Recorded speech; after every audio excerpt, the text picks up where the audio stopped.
L'info écho avec Capital. Le chiffre du jour, 5,9%, c'est la hausse des tarifs réglementés de l'électricité prévue pour le 1er juin. En décembre dernier, le gouvernement avait gelé les 10 tarifs jusqu'à cette date pour calmer la grogne des gilets jaunes. Mais voilà, l'échéance approche et le gouvernement ne peut désormais s'opposer à une hausse des tarifs. Elle est rendue inéluctable par la flambée des prix de l'énergie sur le marché mondial. Malgré tout, le ministre de la Transition écologique, François de Rugy, compte bien faire baisser la facture des Français dès 2020. Pour plus de détails, retrouvez son plan sur capital.fr. L'info pratique Capital, comme l'a voulu Emmanuel Macron, une majorité de Français bénéficiera à l'automne d'un dégrèvement de 65% du montant de sa taxe d'habitation, cet impôt local dû par tout propriétaire. Autre bonne nouvelle, d'après les données du cabinet FSL, une écrasante majorité des 200 plus grandes villes de France ne relèvera pas leur taux d'imposition en 2019.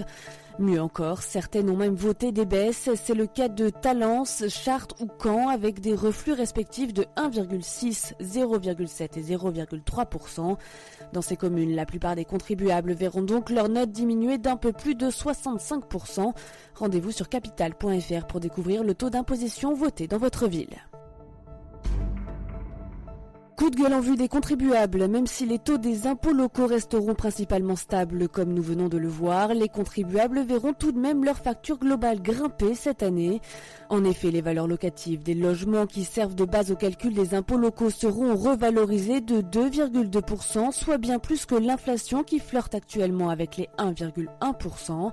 Pour les 80% des ménages qui bénéficient de la baisse de 2/3 de la taxe d'habitation, ceci n'aura qu'une faible incidence.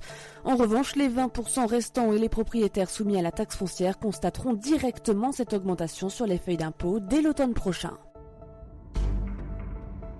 Et on termine avec la NASA qui vous propose de participer à la prochaine expédition sur Mars. Pour faire partie de ces voyageurs spatiaux réguliers, il vous suffit de remplir un formulaire sur le site de l'agence en donnant vos noms, prénoms, pays et adresse mail. Vous avez jusqu'au 30 septembre pour participer. Une fois toutes les identités récoltées, la NASA gravera les noms, prénoms des participants sur une puce embarquée dans le robot Rover. Il doit décoller en juillet 2020 pour se poser sur la planète rouge en février 2021. Vous retrouvez toutes les précisions sur notre site capital.fr. C'était l'info écho avec Capital.